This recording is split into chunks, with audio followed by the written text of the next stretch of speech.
Cool. Hey, everybody. Thanks for coming today.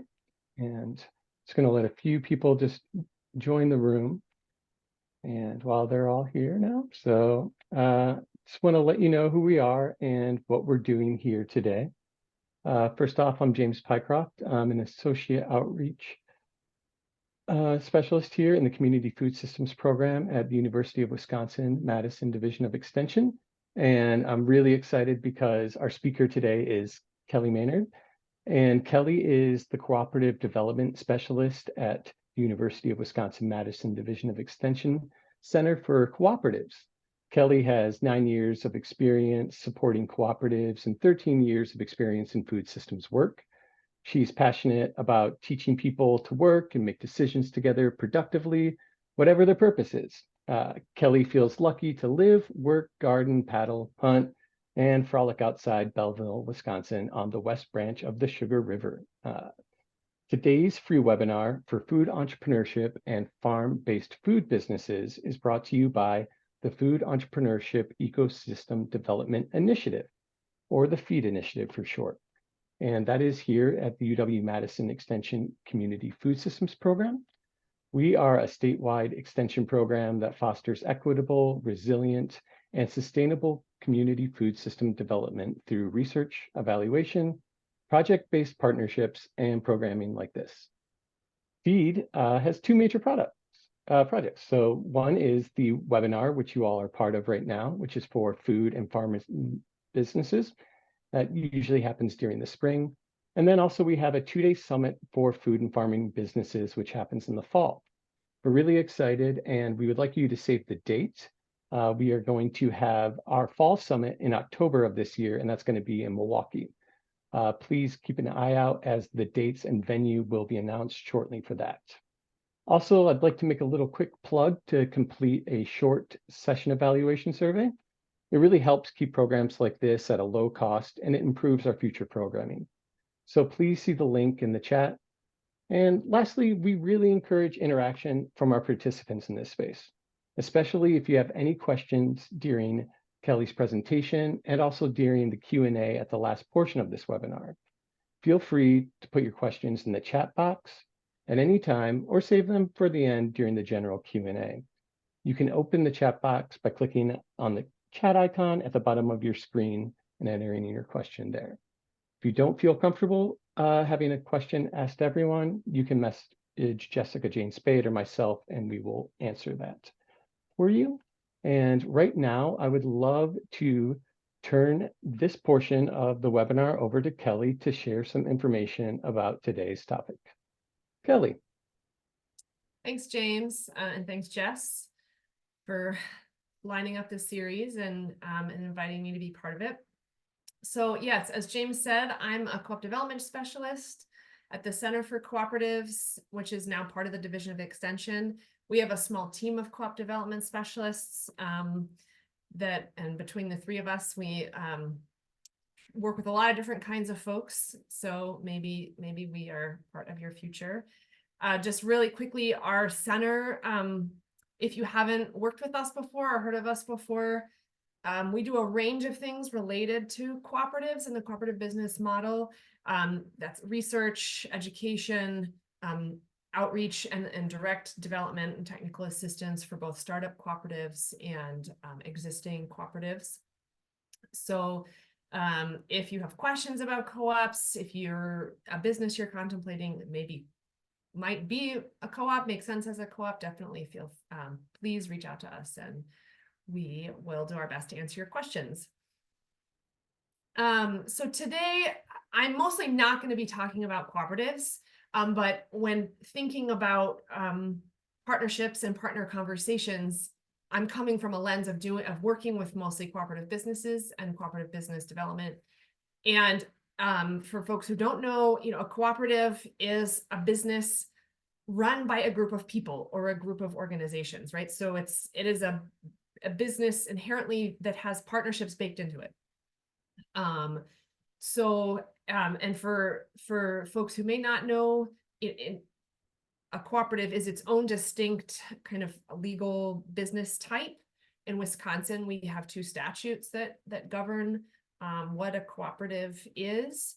And broadly speaking, a cooperative business is owned by the people who use it, controlled by them in a democratic way, and then they are the recipients of the benefits, both by using goods and services that the co-op offers, and then sharing in any potential profits. So again, if you're in early stages of thinking about your business, and maybe there's a group of people you're in conversation with and a co-op is a possibility, please don't hesitate to reach out. For folks who don't know, I mean, if you're contemplating food or farming business, you've probably interacted with a co-op at some point already. They exist kind of all across the food system, different sizes and different ownership types. I'm not going to spend a lot of time talking about these. We think in the food space, a lot of us maybe know about grocery cooperatives, which are a type of consumer-owned cooperative. Various producer cooperatives, which could do anything from help aggregate, market, distribute, process product, or also provide farm inputs and other things. So we are surrounded by co-ops in Wisconsin and are fortunate to have a lot of positive examples. So thinking about your business and partnerships that will be part of it, and how to make those partnerships productive. Certainly when I help folks in startup co-op phase, one of the things that we do is map out what they think their ecosystem is going to be. We are very fortunate that in Wisconsin, we have a lot of different kinds of supporting entities for small business. Certainly, if you've found this webinar series and the feed program, you may have been already connected into some of these. Certainly starting a business isn't without some amount of maybe competition between other similar type businesses. However, this is a pretty collaborative landscape that has a lot of potential support for you. And so one of the things that I would encourage everyone to do as they're thinking about partners and then conversations that might need to happen with those partners is to, in early phase, when you're, maybe pulling together your business plan and envisioning, start mapping out your ecosystem. And you might not totally know, right? This will be hopefully a living document that you can update over time. But kind of thinking about, layers of your ecosystem. There's going to be folks that are maybe directly part of your business because they own it with you, they work for you, or they have some role directly in the operations of your business, right? Then there's this next realm of folks that your business is going to interact with, customers, certainly. Maybe other services and things that your business needs to be successful, suppliers of raw product, things like that. And then there's this, bigger extended ecosystem. It certainly is going to include, maybe different kind of government entities, people that will be involved in your licensing, different support organizations, et cetera. And so I borrowed this diagram from the website that's on this page, but however visually it makes sense for you to kind of keep track of these things, I definitely encourage you to kind of map out who might play a role in your business. And over time, as you learn more about them and have conversations with them, kind of track, for you, what is that relationship going to look like? So I mentioned some of these in the context of a diagram, but in Wisconsin, as you're mapping out your ecosystem, these are just some of the entities that might be on it. It's definitely not an exhaustive list, and there may be entities on this list that you don't end up interacting with. It is unlikely that you will not interact with your local unit of government in some way. It is worth knowing who they are. At least introducing yourself, telling them what you plan to do. finding out the kinds of services that are offered through that local unit of government. I live in a rural township, so I show up at the town hall and can ask. Most likely you will interact with DACAP, the Department of Ag, Trade and Consumer Protection, around licensing. They also have resources. A number of these, the Food Finance Institute, Law and Entrepreneurship, these provide different kinds of support, workshops, resources. All of these are folks that they may be in the kind of outermost circle of your ecosystem, or however you visually represent it. But one of the things that, and I'll talk about this some on the next page, is as you meet people, as you get to know them, maybe you go to websites, do a little bit of research, kind of finding out what is the scope of what they do. So you have a sense of both what it is they could do for you, but also kind of what the limitations are, right? Because I think one of the things that can be frustrating in partner conversations is if you're asking people for things that are kind of beyond the scope of what they do. Similarly, if you are asked those things, if people are asking you for things that are beyond the scope of what you do. There are lots of different networks of around the state of food and farm businesses, organizations that network groups of people. I highly recommend you connect into some of those. Lots of small business owners are willing to share advice, lessons learned, etc. So yes, start mapping your ecosystem early and come back to it often to kind of understand who's all this part of it. So I want to pause as I'm continuing through the rest of these slides, and I'm not going to talk the whole time. There's going to be plenty of time for questions and discussion at the end. I want you to maybe think about an interaction you've had that could be characterized as a partnership interaction. It doesn't have to be related to a food or farming business.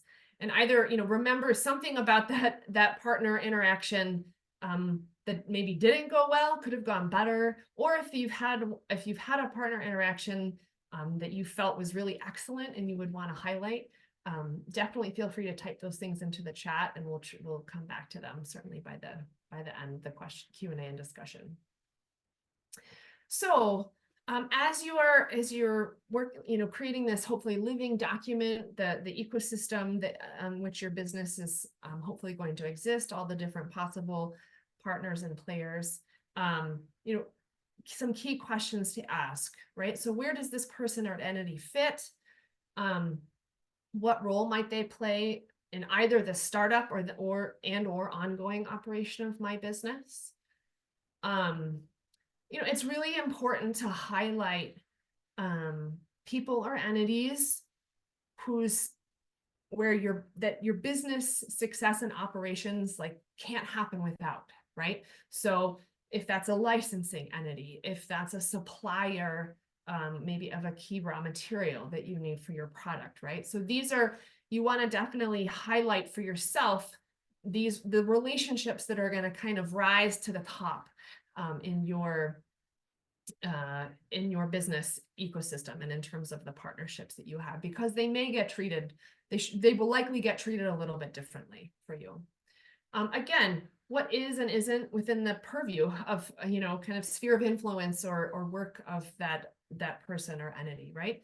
This, I would say if someone, maybe you hear the name of an organization or someone recommends you talk to, someone or a group of people, it is worth, I would say, doing a little bit of research on your own first to find out what you can online. I'm not saying spend tons of time doing this, but I think if you can go into a conversation with demonstrating a little bit of, I tried to find out what it is that you do and how that might be, play a role in my business. I think that can go a long way to starting off in a terms of positive relationship with someone.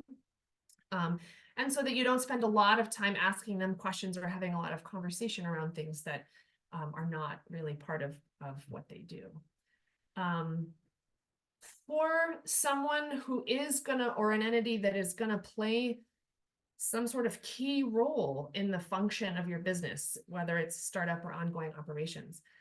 How do they make decisions, right? How do they, if the two of you are going to be having to make decisions together, how does that happen?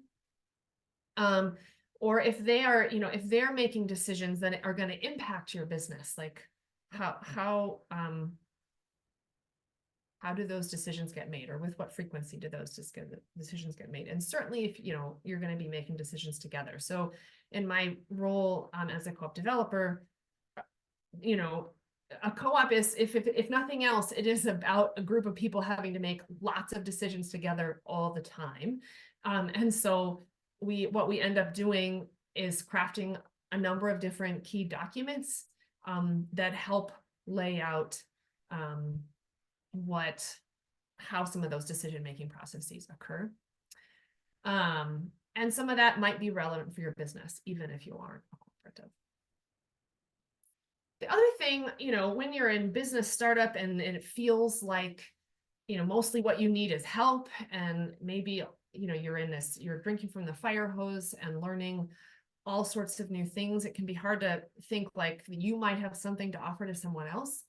But I do like to remember, like, this is a two-way street. And at some point, these people that you enter into partnership with, you may be able to do something for them, right? And it might not be obvious to you out right away, but remembering that it is, hopefully it is a give and take. And that there will be a role for you to play in for them as well. So this, definitely is has co-op developer written all over it, this slide. But when in doubt, write it down. And I don't want people to create lots of unnecessary lengthy documents that are more of a burden than a help, right? Some of the documents that I've listed on here, refer specifically to cooperative. So a cooperative business, and many other types of entities will have some sort of bylaw document that is like a kind of a constitution for the organization or business. There can be something called an operating agreement. This could be, this might exist between businesses. I know multi-owner LLCs that have different kinds of operating agreements.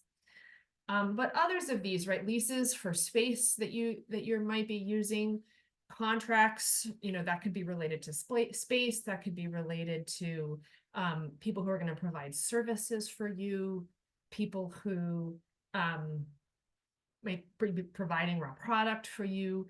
I think in the small business space, sometimes people shy away from written documentation, either because it feels intimidating, they don't I don't know how to format this. I can't pay an attorney to do these things. And so I would say, it's always better to write something down that both you and the other person or entity have seen and maybe have signed your names to it, and you can work over time on the formality of the document. But written down and mutually agreed upon in some way ensures clarity around shared expectations and outcomes, right? This is what's hard. This is the thing. This is the rub in partnerships, right? Is like, are we on the same page? Do we have the same expectation about whatever the relationship is between us? Do we agree on whatever this outcome might be? And so writing it down, capturing it in words, is the best way, the primary way to achieve this. Certainly you're going to have, if you're got to go through licensing processes, that, those will be documents, keeping track of those. It can feel overwhelming to like, how do I organize all of this information if I'm tracking all of these things? Most of the co-ops, certainly that I work with, make quite great use of some sort of shared document platform like Google Docs.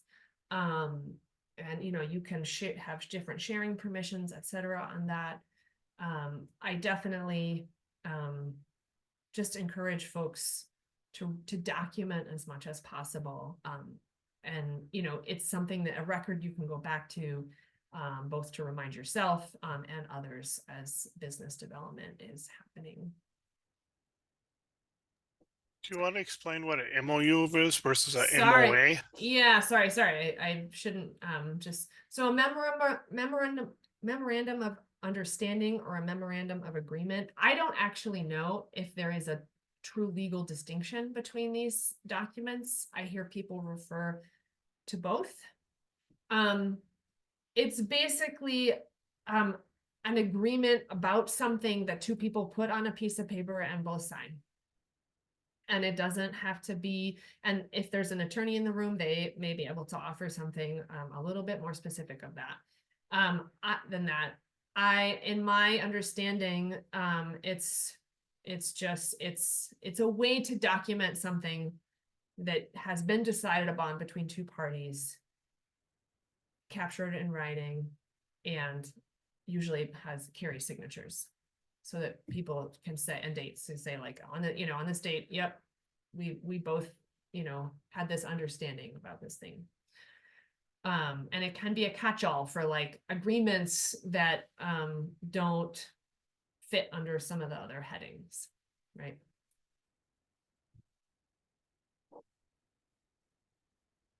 One of the things that, some other examples of things that don't might feel like they're a ways out if you're just in startup mode, but job descriptions, right? So if there's someone who's going to be helping with your business, even if it's like a friend or a family member, and they're not going to be like a regular employee of your business, this can be like a half page, just clarity around, like, these are the things that need to happen. If there are, certainly if there are, food safety or other rules that apply, this schedule, etc. Right. I mean, I think that my default certainly with startup co-ops and other groups is, you can always add to these things, this documentation, and make them more formal and make it more official, but try not to be intimidated by the idea of writing something down, just to capture whatever amount of clarity exists at the time.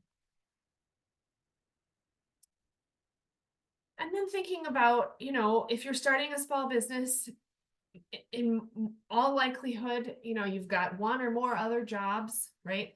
The people that you're working with are busy people, the people you might be interacting with are busy people, right? And so how do you make the most of everyone's time, including your own?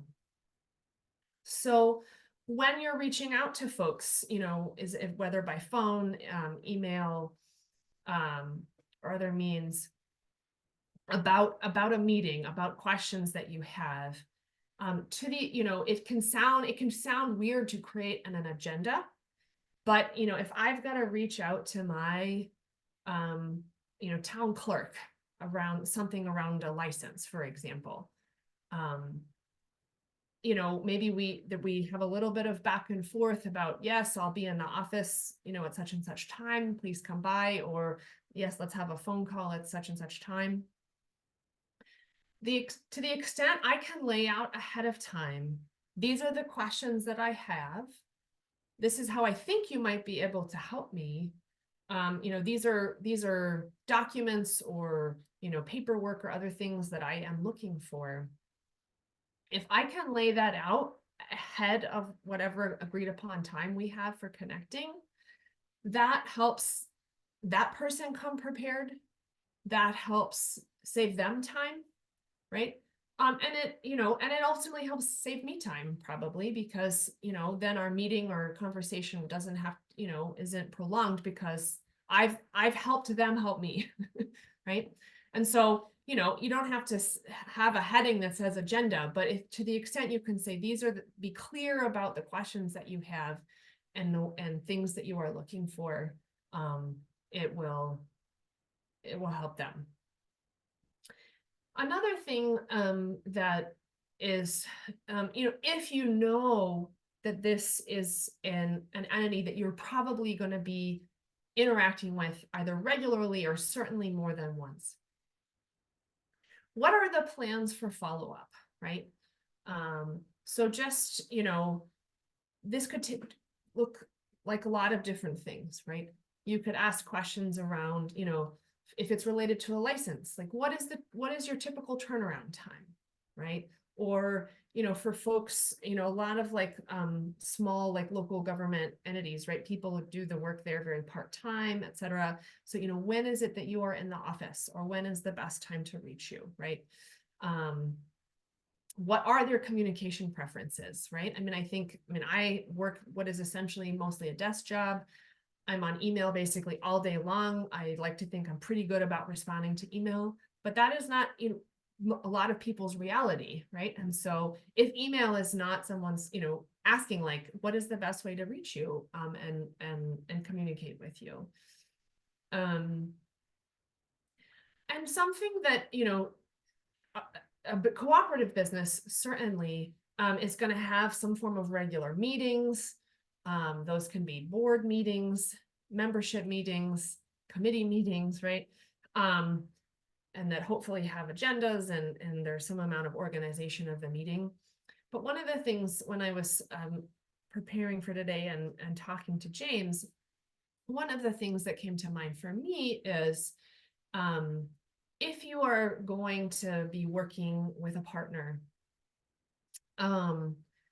what can you build in regular check-ins with those folks?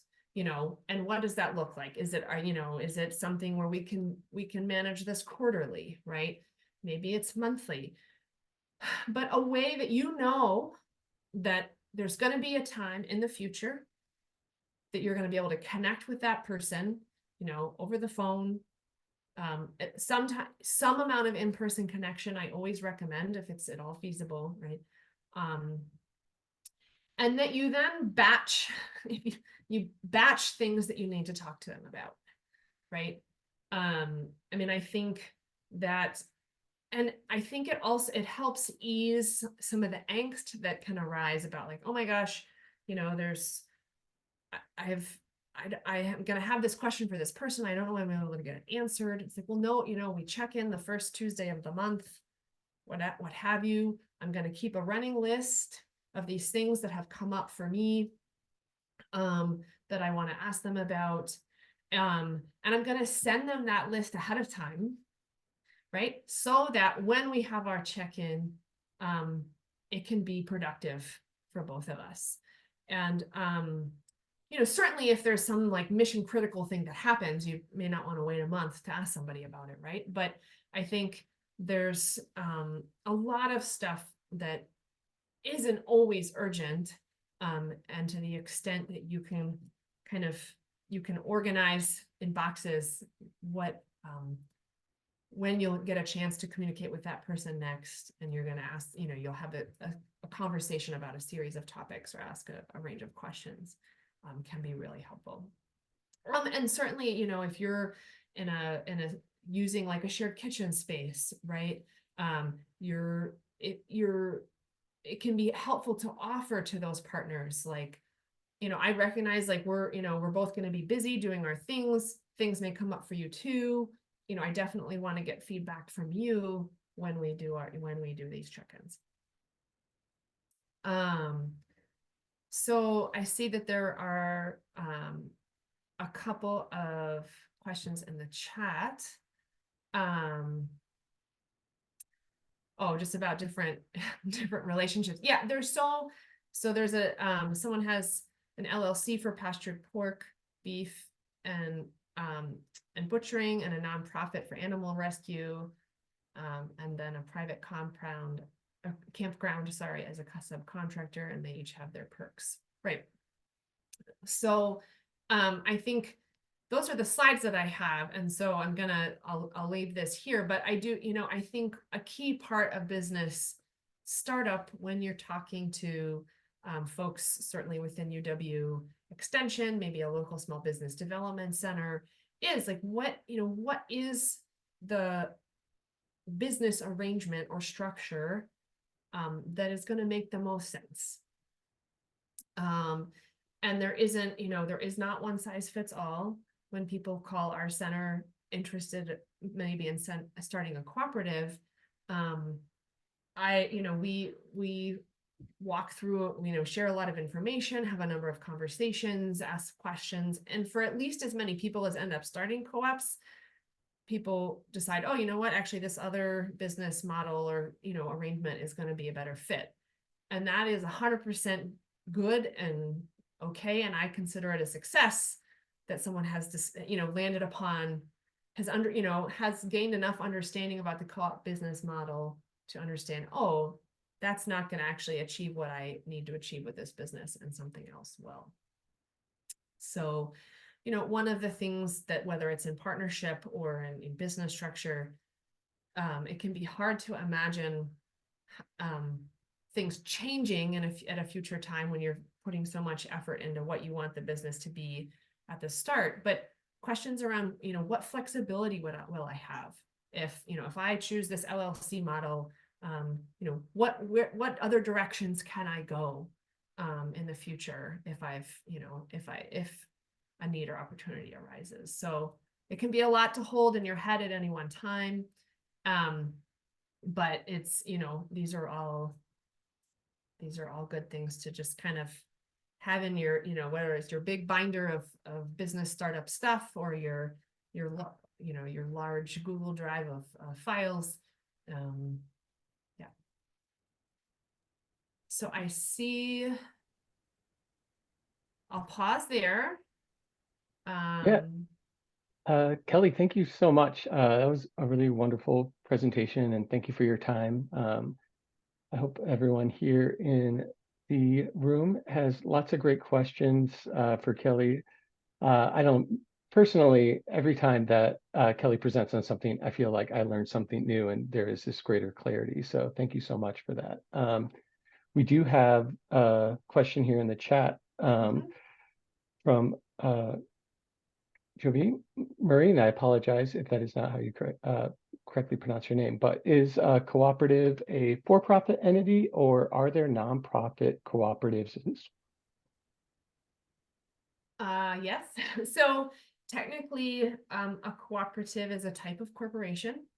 So typically they have a business purpose. Sometimes people will say the purpose of a cooperative is not profit.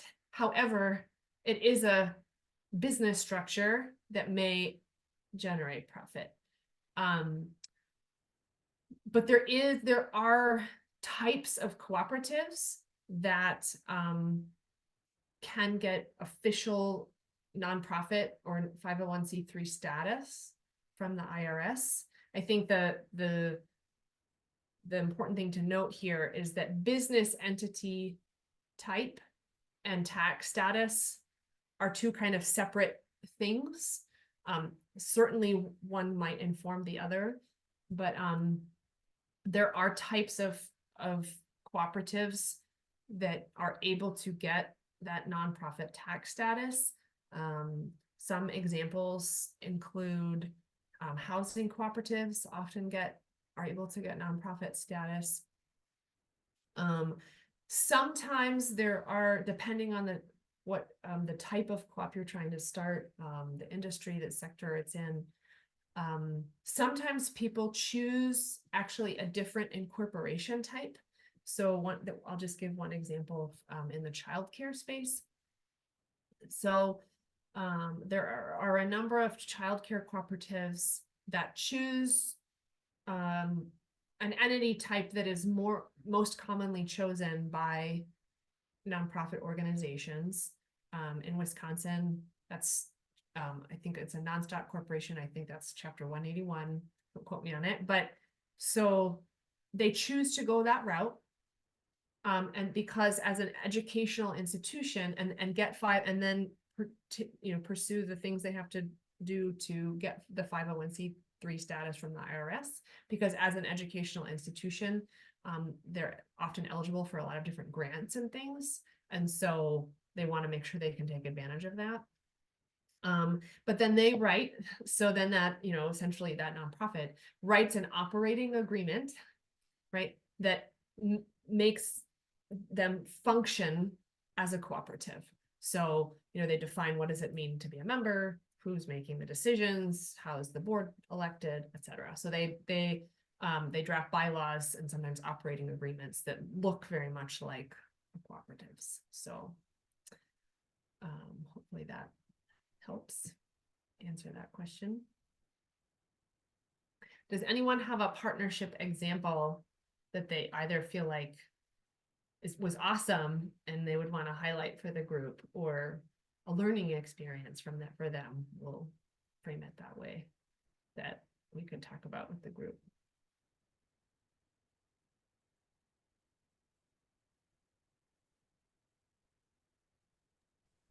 Just building on the last question, I was part of developing an agricultural cooperative, and it was for profit. We did not get 501c3 status.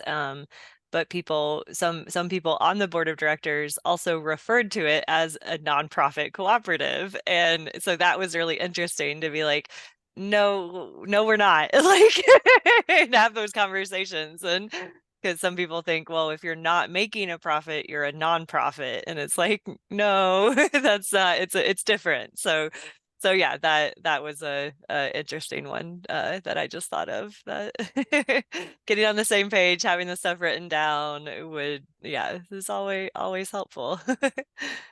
Yeah.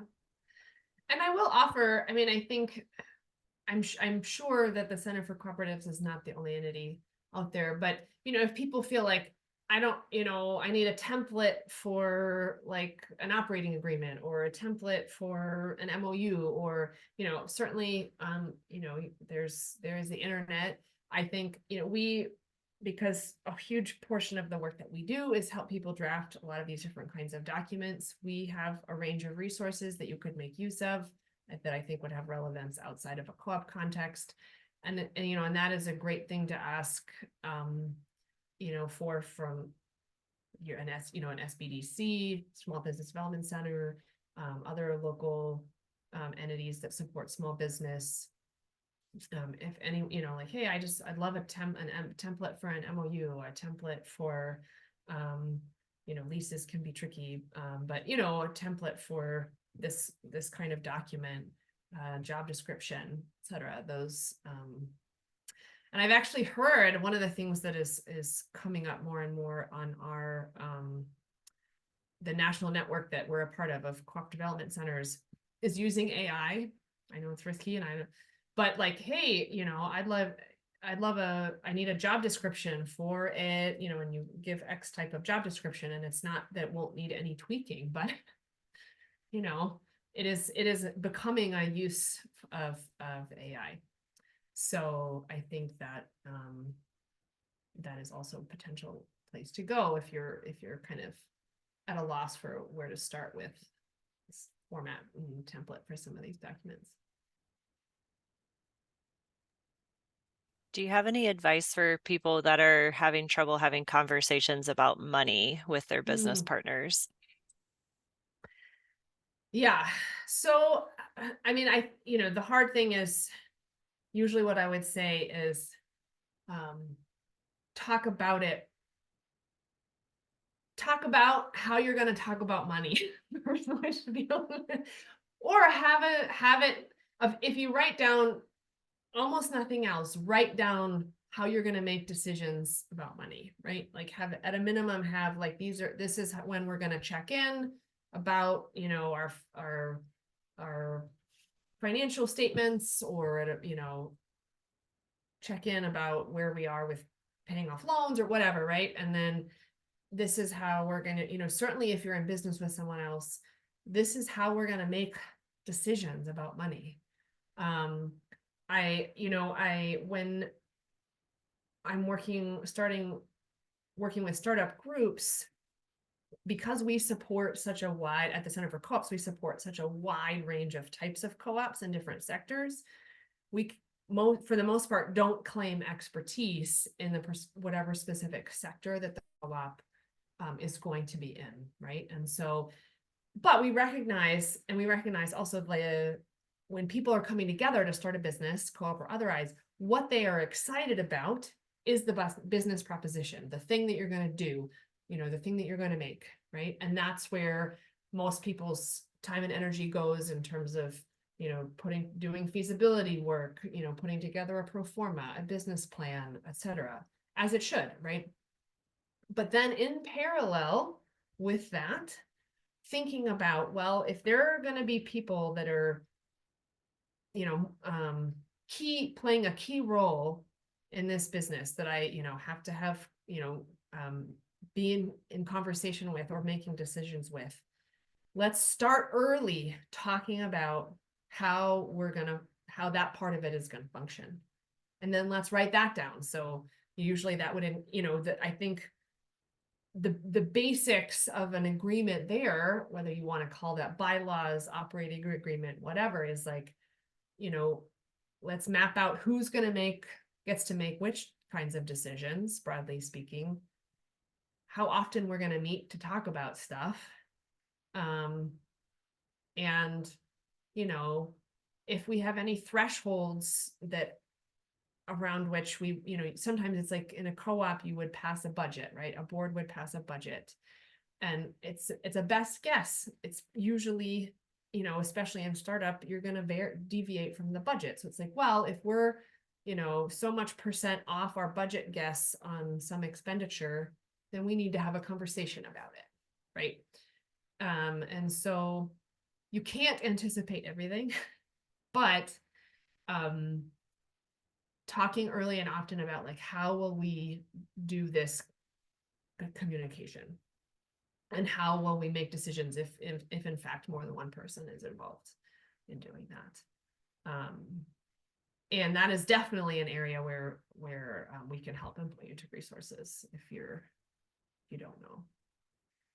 I think going into business, assume you will have to talk to someone about money.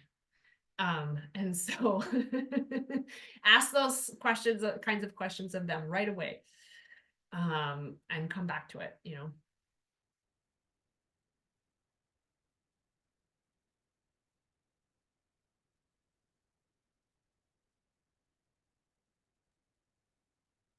I can ask questions all day. I just realized, but yeah, anybody else can unmute as well or throw things in the chat. I know you've worked with so many different people, Kelly, so I'm curious, do you have any, like, are there some conversations or some like incompatibilities that like can make or break a partnership, basically? And like anything that kind of comes to mind there, just like. Yeah, so, thinking back to sometimes in startup, right, or oftentimes in startup, I think we can feel like completely beholden to other people, right? Like whatever this person is going to ask of me is what the hoop I'm going to have to jump through and whatever. And sometimes that's true, right? Like if you need a certain type of license or permit or whatever, like there's not flexibility always there. But I think it is when you are mapping out your business plan and your business, how do you want to function? What are your mission, your values, these kinds of things. I think it's really important to think about what kind of relationships do you want to have with people, and what are the expectations of those relationships, right? And so, and that is a great thing to put out front, like when you are, certainly entering into potential new partnerships. Hey, I prefer to communicate in this way, and I check email once a week, or these are kind of needs that I have and areas where I have flexibility. How do you work, right? And I think accepting that there are going to be people and entities out there that don't fit, right?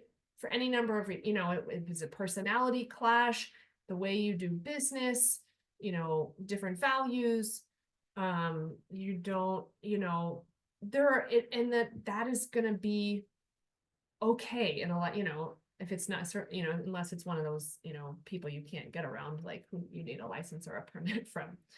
And some of this is just asking, it's like almost a personality, like, are we compatible? It's, it's like, if only there was like a dating app for like business partnerships, but what are the things that you feel like are important to you in terms of how you interact with other people and, and entities?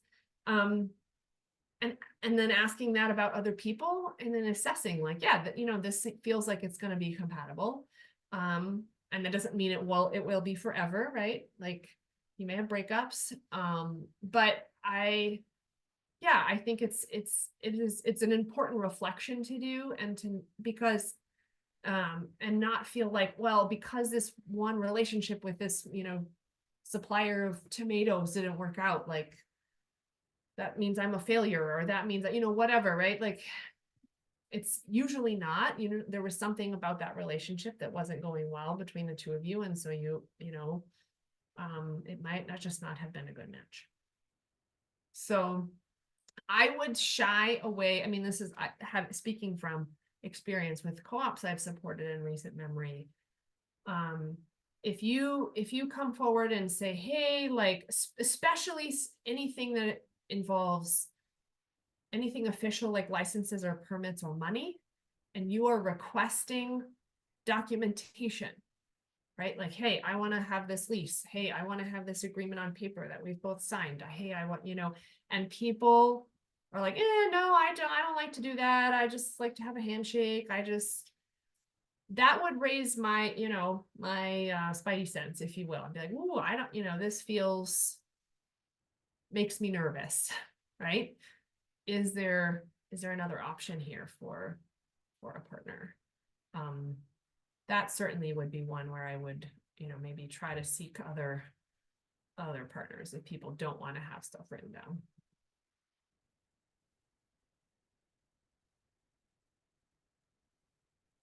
And I think that's one the values of the ecosystem mapping, I think is that it also is kind of helping you understand the atmosphere of who's there. And if you do have, unfortunately, one of these partnerships that maybe isn't so great, you have mapped out your ecosystem and you can kind of go back to it and just pivot in the ways that maybe you'll need to. So yeah, thank you for that.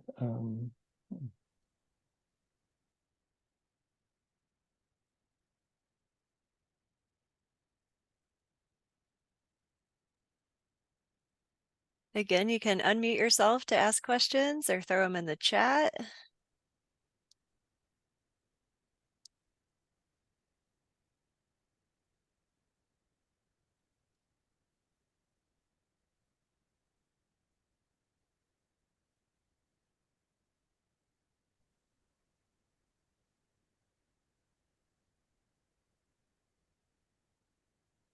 I think that one thing I'll offer, certainly in a lot of the co-op development work that I've done in the food system space, I would say it attracts, not completely, but it definitely attracts people who are very, you could call them hippies, you could call them, they are anti-hierarchy, they are, they're trying to do something different, one, because they want to do it as a co-op instead of another model type. And sometimes they are resistant to a lot of like formality or structure. And, I would say that, or they'll say, I don't like the idea of voting. I want things to be done, by consensus, right? Like we're trying to make sure we're hearing all voices and considering where everyone's coming from. And I see, that kind of mindset, that kind of value system, I see that as compatible and with documentation, right? I think that like you can document, like we use a consensus process for decision making, right? And then ultimately, like, this is our, there's a lot of lingo here about process and decision making rules, et cetera, right? But I think that that having things written down doesn't have to detract from a feeling of like being community minded, of being, not wanting to be non-hierarchical, wanting to work around consensus, whatever these things might be.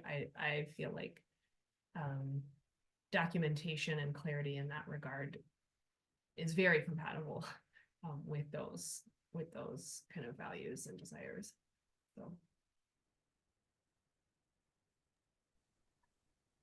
So speaking of those different joint decisions, Mm-hmm. how responsible are you for decisions made by your partner, or if you have a partnership type of or a cooperative? Who gets to Right. commit to something? Right. So, if it's maybe an LLC structure and you have one business partner, I don't know if I think if it's a decision that at least from the outside was made by the business, you are liable, to the extent there's, it's a question of liability, right? And so in a cooperative, what we talk about is that when, certainly for the board of directors, if it's, in some cooperatives are small enough that all the members and owners are on the board. A lot of co-ops have representative democracy where there's an elected board from the membership. And there is something that this is going to be kind of legalese, or it's called the business judgment rule. So there's this, there are standards of conduct that are for all corporate directors, right? Which feels weird to be like, I'm on a co-op board. Well, you're a corporate director. And so these are, established in law through case law and things over many years. And so basically in the context of like a co-op board where there's a group making a decision, you are responsible for making the best decisions you can with the information you have, and consulting advisors, experts, etc. And so you aren't liable for bad outcomes for decisions that just like, oh, we decided to sell in this store and not that store, and well, that didn't work out great. Like we make decisions with information we have, and sometimes it doesn't have the outcome we want. And that's hard, but you can't be held liable for that. Where you can run into trouble is if you are making decisions, certainly on behalf of others, so like as a director on a co-op board, and you aren't using the information that is available to you. You haven't consulted, you aren't doing it with knowledge of the co-op's books and records and, financial statements, for example. You haven't consulted the necessary professional expertise, right? So it's, it's just about like, you are expected to consult, have knowledge of your business, and make decisions accordingly. You only get in trouble if you're not paying attention at all to like the internal workings of your business, if that makes sense, Patrick. Kelly, we also got a new question here in the chat from Connie Wilsnack. And I'm sorry, Connie, you're having a hard time unmuting. I apologize for that. But her question is, what food cooperatives in Dane County would you recommend for guest speakers to high school culinary class? And the goal is for students to understand what a cooperative is.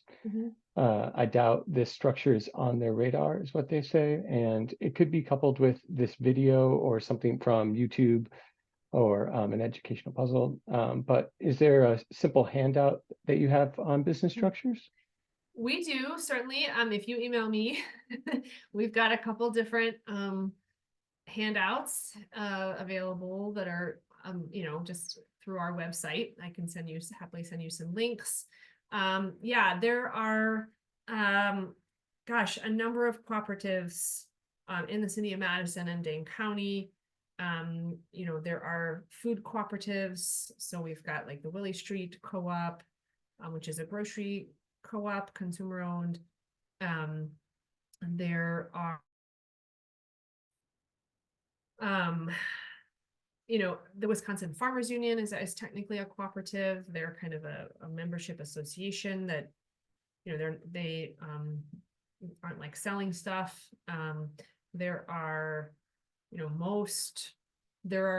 Organic Valley has staff that work that live in Madison that we know. They're a large producer cooperative.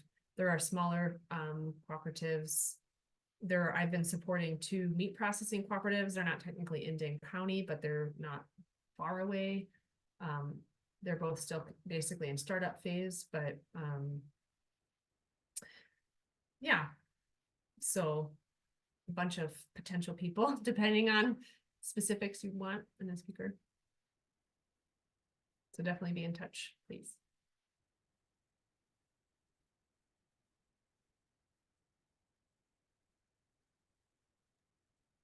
Probably have time for one more question here. So if anyone, you can put it in the chat if you would like, or unmute if that works for you and ask Kelly directly.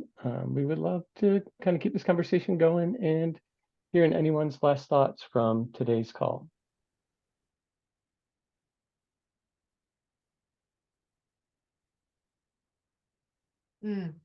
So benefits. So there's another question.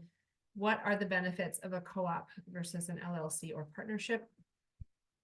I think some of this has to do with who is involved in the startup. So if you are a group of people, I would say 5 or more people, considering starting a business together, it is worth at least learning about the co-op model and whether it would be a good fit. I think a cooperative, definitely, certainly in Wisconsin, is a very established way of running a group business.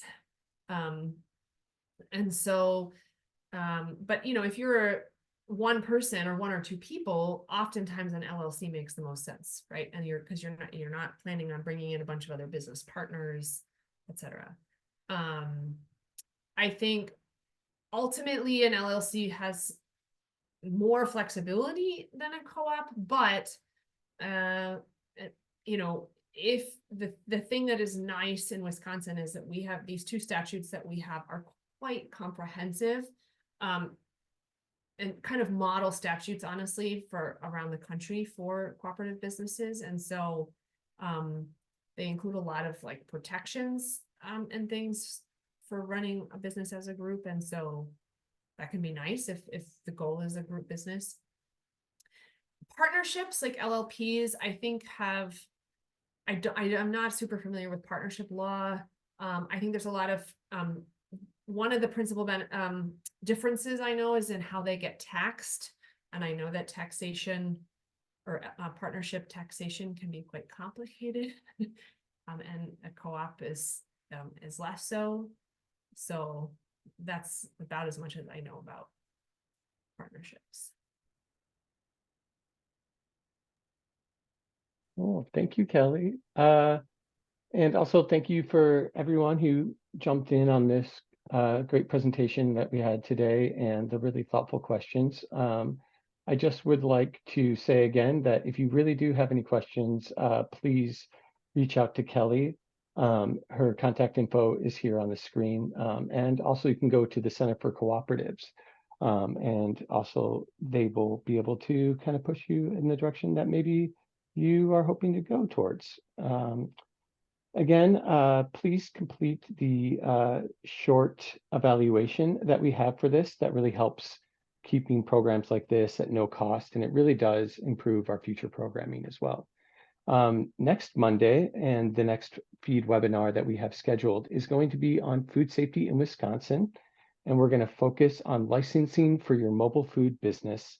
And thanks again for joining us today. And I hope everyone has a wonderful day. And if you are here somewhere where it's a nice spring day, just get outside and enjoy that sun. So thank you everyone so much.